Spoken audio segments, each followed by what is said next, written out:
ಚಿತ್ರದುರ್ಗದಲ್ಲಿ ರೇಣುಕಾ ಸ್ವಾಮಿ ಹತ್ಯೆ ಪ್ರಕರಣಕ್ಕೆ ಸಂಬಂಧಪಟ್ಟಂತೆ ಸ್ವಾಮಿ ವಿರುದ್ಧ ಕಿರುತೆರೆ ನಟಿಯರಿಂದ ಆಕ್ರೋಶವನ್ನ ವ್ಯಕ್ತಪಡಿಸಲಾಗಿದೆ. ಸುಮಾರು 2-3 ಜನ ಆಕ್ರೋಶವನ್ನ ವ್ಯಕ್ತಪಡಿಸ್ತಾ ಇದ್ರು. ಈ ರೇಣುಕಾ ಸ್ವಾಮಿ ನಮಗೂ ಕೂಡ ಅಶ್ಲೀಲ ಮೆಸೇಜ್ ಅನ್ನ ಕಳಿಸ್ತಾ ಇದ್ದ ಅಂತ ನಟಿಯರು ಆರೋಪವನ್ನ ಕೂಡ ಮಾಡಿದ್ರು. ಕಿರುತೆರೆ ನಟಿಯರ ವಿರುದ್ಧ ರೇಣುಕಾ ಸ್ವಾಮಿ ತಂದೆ ಗರಂ ಆಗಿದ್ದಾರಂತೆ. ನನ್ನ ಮಗ ಮೆಸೇಜ್ ಕಳಿಸಿದ್ರೆ ಕಂಪ್ಲೇಂಟ್ ಕೊಟ್ಟಿಲ್ಲ ಯಾಕೆ ಅಂತ ಆಕ್ಚುಲಿ ಕೊಟ್ಟಿದ್ದಾರೆ.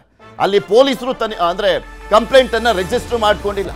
ರೇಣುಕಾ ಸ್ವಾಮಿ ತಂದೆ ಗರಂ ಆಗಿದ್ದಾರೆ ಓಕೆ, ಆದರೆ ರೇಣುಕಾ ಸ್ವಾಮಿ ವಿಕೃತ ಮನಸ್ಥಿತಿಯವನು. ತುಂಬಾ ಜನಕ್ಕೆ ಇದೇ ರೀತಿಯಾಗಿ ಮೆಸೇಜ್ ಅನ್ನ ಕಳಿಸಿದ್ದಾನೆ. ಕಂಪ್ಲೇಂಟ್ ಕೊಟ್ಟಿದ್ರೆ ಕಾನೂನು ಕ್ರಮ ಆಗ್ತಾ ಇತ್ತು ಅಂತ ಸಮರ್ಥನೆ ಮಾಡ್ಕೊಂಡಿದ್ದಾರೆ ರೇಣುಕಾ ಸ್ವಾಮಿಯನ್ನ.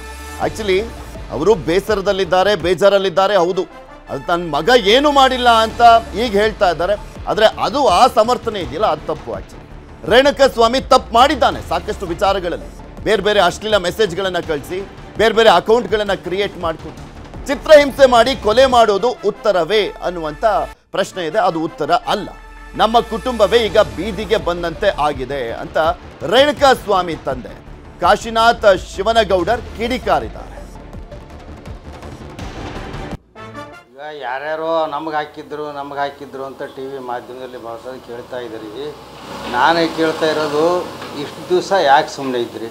ನೀವು ಬಂದಿದ್ದಾಗಿದ್ದರೆ ಪೊಲೀಸ್ಗೆ ಯಾಕೆ ಕಂಪ್ಲೇಂಟ್ ಕೊಡಲಿಲ್ಲ?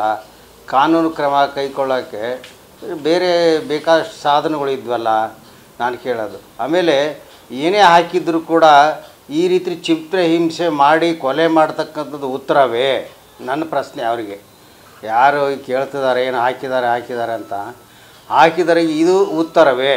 ನೀವು ಬೇರೆ ರೀತಿಯಿಂದ ನೀವು ಪ್ರಶ್ನೆ ಮಾಡ್ಬೋದಾಗಿತ್ತಲ್ಲ, ಪೊಲೀಸ್ ಕಂಪ್ಲೇಂಟ್ ಕೊಡ್ಬೋದಾಗಿತ್ತು, ಬೇರೆ ಇನ್ಯಾವುದೋ ರೀತಿಯಿಂದ ನೀವು ಮಾಡ್ಬೋದಾಗಿತ್ತು. ಈಗ ಒಬ್ಬೊಬ್ಬರು ಏನೇನು ಹೇಳ್ತಾರೆ ಅಂದರೆ ನಮ್ಮಲ್ಲಿ ಉತ್ತರ ಇಲ್ಲ, ನಮಗೇನು ಗೊತ್ತಿಲ್ಲ, ಹಾಕಿದಾನೋ ಇಲ್ಲ ಅಂತಲೂ ಗೊತ್ತಿಲ್ಲ. ನೀವು ಆ ಟೈಮ್ನಲ್ಲಿ ಪೊಲೀಸ್ ಕಂಪ್ಲೇಂಟ್ ಕೊಡ್ಬೋದಾಗಿತ್ತಲ್ಲ. ಪೊಲೀಸ್ ಕಂಪ್ಲೇಂಟ್ ಕೊಟ್ಟು ನೀವು ಈ ಥರ ಕಾನೂನನ್ನು ತಮ್ಮ ಕೈ ತಗೊಂಡು ಚಿತ್ರಹಿಂಸೆ ಮಾಡಿ ಒಂದು ಸಂಸಾರನ, ಒಂದು ಹೆಣ್ಣಿನ ಜೀವನ ಹಾಳು ಮಾಡ್ತಕ್ಕಂಥದ್ದು ಏನಿತ್ತು? ಚಿತ್ರದುರ್ಗದಲ್ಲಿ ರೇಣುಕಾ ಸ್ವಾಮಿ ಹತ್ಯೆ ಪ್ರಕರಣಕ್ಕೆ ಸಂಬಂಧಪಟ್ಟಂತೆ ಸ್ವಾಮಿ ವಿರುದ್ಧ ಕಿರುತೆರೆ ನಟಿಯರಿಂದ ಆಕ್ರೋಶವನ್ನ ವ್ಯಕ್ತಪಡಿಸಲಾಗಿದೆ. ಸುಮಾರು 2-3 ಜನ ಆಕ್ರೋಶವನ್ನ ವ್ಯಕ್ತಪಡಿಸ್ತಾ ಇದ್ರು. ಈ ರೇಣುಕಾ ಸ್ವಾಮಿ ನಮಗೂ ಕೂಡ ಅಶ್ಲೀಲ ಮೆಸೇಜ್ ಅನ್ನ ಕಳಿಸ್ತಾ ಇದ್ದ ಅಂತ ನಟಿಯರು ಆರೋಪವನ್ನ ಕೂಡ ಮಾಡಿದ್ರು. ಕಿರುತೆರೆ ನಟಿಯರ ವಿರುದ್ಧ ರೇಣುಕಾ ಸ್ವಾಮಿ ತಂದೆ ಗರಂ ಆಗಿದ್ದಾರಂತೆ. ನನ್ನ ಮಗ ಮೆಸೇಜ್ ಕಳಿಸಿದ್ರೆ ಕಂಪ್ಲೇಂಟ್ ಕೊಟ್ಟಿಲ್ಲ ಯಾಕೆ ಅಂತ ಆಕ್ಚುಲಿ ಕೊಟ್ಟಿದ್ದಾರೆ. ಅಲ್ಲಿ ಪೊಲೀಸರು ಅಂದ್ರೆ ಕಂಪ್ಲೇಂಟ್ ಅನ್ನ ರಿಜಿಸ್ಟರ್ ಮಾಡ್ಕೊಂಡಿಲ್ಲ. ರೇಣುಕಾ ಸ್ವಾಮಿ ತಂದೆ ಗರಂ ಆಗಿದ್ದಾರೆ ಓಕೆ, ಆದರೆ ರೇಣುಕಾ ಸ್ವಾಮಿ ವಿಕೃತ ಮನಸ್ಥಿತಿಯವನು. ತುಂಬಾ ಜನಕ್ಕೆ ಇದೇ ರೀತಿಯಾಗಿ ಮೆಸೇಜ್ ಅನ್ನ ಕಳಿಸಿದ್ದಾನೆ. ಕಂಪ್ಲೇಂಟ್ ಕೊಟ್ಟಿದ್ರೆ ಕಾನೂನು ಕ್ರಮ ಆಗ್ತಾ ಇತ್ತು ಅಂತ ಸಮರ್ಥನೆ ಮಾಡ್ಕೊಂಡಿದ್ದಾರೆ ರೇಣುಕಾ ಸ್ವಾಮಿಯನ್ನ. ಆಕ್ಚುಲಿ ಅವರು ಬೇಸರದಲ್ಲಿದ್ದಾರೆ, ಬೇಜಾರಲ್ಲಿದ್ದಾರೆ. ಹೌದು, ಅದು ನನ್ನ ಮಗ ಏನು ಮಾಡಿಲ್ಲ ಅಂತ ಈಗ ಹೇಳ್ತಾ ಇದ್ದಾರೆ. ಆದ್ರೆ ಅದು ಆ ಸಮರ್ಥನೆ ಇದೆಯಲ್ಲ, ಅದು ತಪ್ಪು. ಆಕ್ಚುಲಿ ರೇಣುಕಾ ಸ್ವಾಮಿ ತಪ್ಪು ಮಾಡಿದ್ದಾನೆ ಸಾಕಷ್ಟು ವಿಚಾರಗಳಲ್ಲಿ. ಬೇರೆ ಬೇರೆ ಅಶ್ಲೀಲ ಮೆಸೇಜ್ಗಳನ್ನ ಕಳಿಸಿ ಬೇರೆ ಬೇರೆ ಅಕೌಂಟ್ಗಳನ್ನ ಕ್ರಿಯೇಟ್ ಮಾಡಿಕೊಂಡು ಚಿತ್ರಹಿಂಸೆ ಮಾಡಿ ಕೊಲೆ ಮಾಡೋದು ಉತ್ತರವೇ ಅನ್ನುವಂಥ ಪ್ರಶ್ನೆ ಇದೆ. ಅದು ಉತ್ತರ ಅಲ್ಲ. ನಮ್ಮ ಕುಟುಂಬವೇ ಈಗ ಬೀದಿಗೆ ಬಂದಂತೆ ಆಗಿದೆ ಅಂತ ರೇಣುಕಾ ಸ್ವಾಮಿ ತಂದೆ ಕಾಶಿನಾಥ್ ಶಿವನಗೌಡರ್ ಕಿಡಿಕಾರಿದ್ದಾರೆ.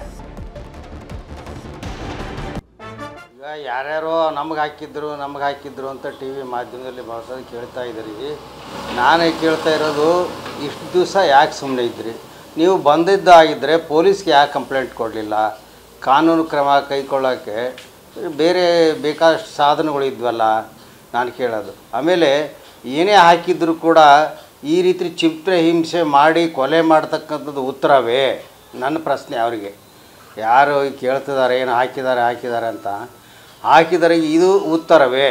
ನೀವು ಬೇರೆ ರೀತಿಯಿಂದ ನೀವು ಪ್ರಶ್ನೆ ಮಾಡ್ಬೋದಾಗಿತ್ತಲ್ಲ, ಪೊಲೀಸ್ ಕಂಪ್ಲೇಂಟ್ ಕೊಡ್ಬೋದಾಗಿತ್ತು, ಬೇರೆ ಇನ್ಯಾವುದೋ ರೀತಿಯಿಂದ ನೀವು ಮಾಡ್ಬೋದಾಗಿತ್ತು. ಈಗ ಒಬ್ಬೊಬ್ಬರು ಏನೇನು ಹೇಳ್ತಾರೆ ಅಂದರೆ ನಮ್ಮಲ್ಲಿ ಉತ್ತರ ಇಲ್ಲ, ನಮಗೇನು ಗೊತ್ತಿಲ್ಲ, ಹಾಕಿದಾನೋ ಇಲ್ಲ ಅಂತಲೂ ಗೊತ್ತಿಲ್ಲ. ನೀವು ಆ ಟೈಮ್ನಲ್ಲಿ ಪೊಲೀಸ್ ಕಂಪ್ಲೇಂಟ್ ಕೊಡ್ಬೋದಾಗಿತ್ತಲ್ಲ.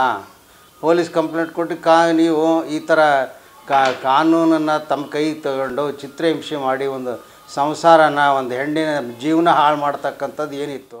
ಕನ್ನಡಿಗರ ಮೆಚ್ಚಿನ ನಿಮ್ಮ ನ್ಯೂಸ್ 18 ಕನ್ನಡ ಈಗ ವಾಟ್ಸ್ಆಪ್ನಲ್ಲಿಯೂ ಲಭ್ಯ. ಕರ್ನಾಟಕ ಮತ್ತು ದೇಶ ವಿದೇಶದ 360 ಡಿಗ್ರಿ ಸುದ್ದಿ ವಿವರವನ್ನ ನೀವು ನಿಮ್ಮ ಕೈ ಬೆರಳುಗಳಲ್ಲಿಯೇ ಪಡೆಯೋದಿಕ್ಕೆ ಈ QR ಕೋಡ್ ಅನ್ನು ಸ್ಕ್ಯಾನ್ ಮಾಡಿ. ನಮ್ಮ ಚಾನೆಲ್ ಅನ್ನು ಫಾಲೋ ಮಾಡಿ, ನೋಟಿಫಿಕೇಶನ್ ಆನ್ ಮಾಡಿ.